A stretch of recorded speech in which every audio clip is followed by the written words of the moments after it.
도널드 트럼프는 모든 캐나다산 상품에 100% 관세 부과를 공식적으로 위협했습니다. 이번 사태가 악화된 계기는 캐나다 총리 마크 카니가 베이징을 방문해 캐나다의 중국산 전기차 관세를 인하하는 데 잠정 합의한 것이었습니다. 도널드 트럼프는 이러한 조치가 캐나다를 미국의 제한을 우회해 미국 시장에 진출하려는 중국 수출품의 중개지로 만든다고 밝혔습니다.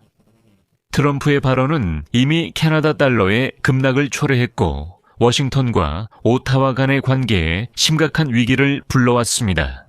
하지만 캐나다가 이런 조치를 취한 건 도널드 트럼프의 이 나라 합병 위협 이후였다는 점을 잊지 말아야 합니다. 이제 중국은 미국 동맹국들을 자기 편으로 끌어들일 명분을 찾았습니다.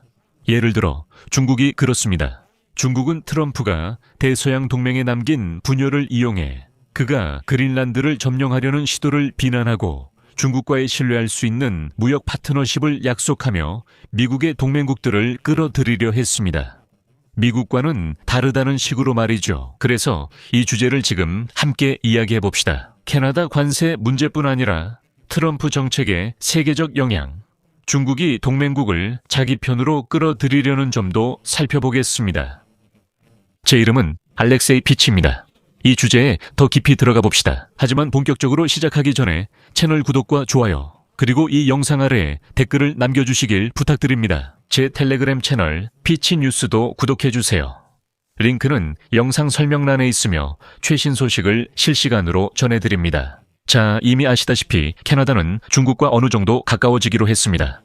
왜냐하면 그들의 가장 가까운 동맹국인 미국 때문입니다. 미국은 관세로 캐나다에 압박을 가했고 도널드 트럼프는 캐나다가 미국의 51번째 주 총리 마크 카니가 주지사가 되어야 한다고 주장했습니다. 마크 카니의 중국 방문 공식 세부 사항이 일주일 넘게 확인되며 오타와가 베이징과 무역 장벽 완화에 나섰음을 보여줍니다. 캐나다는 2024년에 100% 세금이 부과됐던 수만 대의 중국산 전기차에 대한 수입 관세를 인하하기로 합의했습니다. 미국의 정책과 보조를 맞추기 위해 이제 캐나다는 최대 49,000대의 중국산 전기차를 6.1%의 세율로 받아들일 준비가 되어 있습니다. 이에 대해 중국은 캐나다 농산물, 특히 유채씨 수입 관세를 인하하고 캐나다 시민들에게 무비자 입국 권한을 부여하기로 합의했습니다. 캐나다는 미국의 제품을 판매하다가 트럼프가 무역 전쟁을 시작하자 대체 시장을 찾기로 했습니다.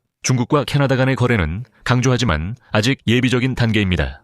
하지만 이제 트럼프는 캐나다와 중국 간의 거래를 미국 경제에 대한 직접적인 위협이자 미국의 관세 정책을 북부 국경을 통해 우회하려는 시도로 규정하고 있습니다. 도널드 트럼프의 전체 인용문을 소개합니다. 그는 여기서 캐나다를 다시 놀리며 캐나다가 미국의 51번째 주 같다는 뉘앙스를 나타냅니다.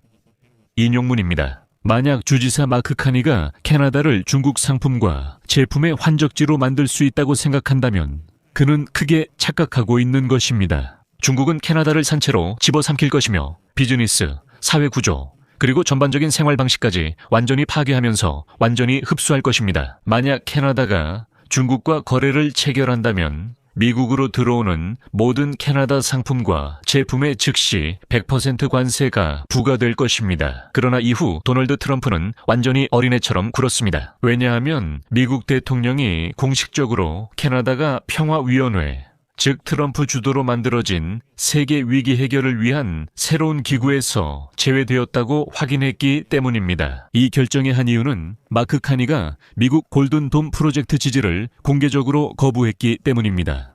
트럼프 행정부가 북미 국가의 방어에 매우 중요하다고 여기는 그린란드와 북극 상공의 미사일 방어 시스템입니다. 하지만 카니는 미국이 그린란드를 점령하면 캐나다가 미국에 둘러싸인 말발굽 모양이 된다는 점을 어느 정도 이해합니다. 하지만 여기서 이해해야 할 점은 각자가 자기만의 게임을 하고 있다는 것입니다. 일종의 동맹이 있는 셈이죠. 미국 MK는 미국, 멕시코, 캐나다 간의 자유무역협정으로 발효된 협정입니다.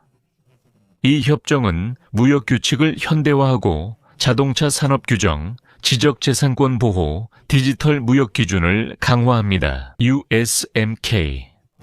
연합의 주요 조건에 대해 말하자면 대략적으로 한 나라가 이웃 국가에 자동차를 관세 없이 판매할 수 있도록 하는 내용입니다. 자동차 부품의 75%는 북미에서 생산되어야 하며 상당 부분의 작업은 더 높은 임금을 받는 인력이 담당해야 합니다. 그러니까 자동차 산업이 의존하지 않으려는 대상은 중국이죠. 또한 영업 비밀 보호, 디지털 서비스 및 금융 서비스에 관한 새로운 조항이 포함되었고 근로 조건에 대한 새로운 기준도 마련되었습니다. 하지만 가장 흥미로운 점은 USMK 협정에 따라 미국이 유제품, 가금류, 계란, 그리고 전반적인 농산물 시장에 더 넓은 접근권을 얻게 되었다는 것입니다. 그리고 캐나다가 갑자기 농업을 중국으로 돌리기 시작했습니다. 그리고 이제 가장 흥미로운 점은 2026년에 USMK 협정에 정기적인 재검토가 예정되어 있다는 것입니다. 100% 관세 도입은 캐나다 경제에 재앙이 될 것입니다. 전체 수출의 75% 이상이 미국으로 가기 때문입니다. 캐나다의 석유 부문, 자동차 산업, 목재 가공업은 모두 미국의 공급망에 완전히 통합되어 있습니다. 그리고 현재까지 캐나다 정부는 트럼프의 최후 통첩에 공식적인 답변을 내놓지 않았습니다. 마크 카니는 퀘벡 연설에서 전날 캐나다가 자국 생산자 이익을 위해 독립적 무역 정책을 추진하겠다고 밝혔습니다. 그리고 전반적으로 마크 카니는 다보스에서 미국과 캐나다 중에서 선택하는 길도 있지만 그 사이에 있는 나라들이 선택할 수 있는 길도 있다고 말했습니다. 자신들만의 무역 체인과 동맹을 만들어서 완전히 다른 방향으로 나아갈 수 있다는 것이죠. 즉, 미국과 중국 사이에 머무는 것이 아니라 자신들만의 방향을 선택할 수 있다는 의미입니다. 하지만 이런 상황에서 도널드 트럼프도 이제 정신을 차릴 때가 됐습니다. 그 역시 너무 장난을 치고 있으니까요. 중국은 트럼프 대통령이 트랜스 애틀랜틱 동맹을 분열시킨 점을 이용했습니다. 그는 그린란드 획득 시도를 비난하고 신뢰할 무역 파트너십을 약속하며 미국 동맹국을 끌어들이려 했습니다. 트럼프는 관세를 매우 공격적으로 사용했고 한때 오랜 동맹국인 덴마크로부터 그린란드를 힘으로 빼앗겠다고 위협하기도 했습니다.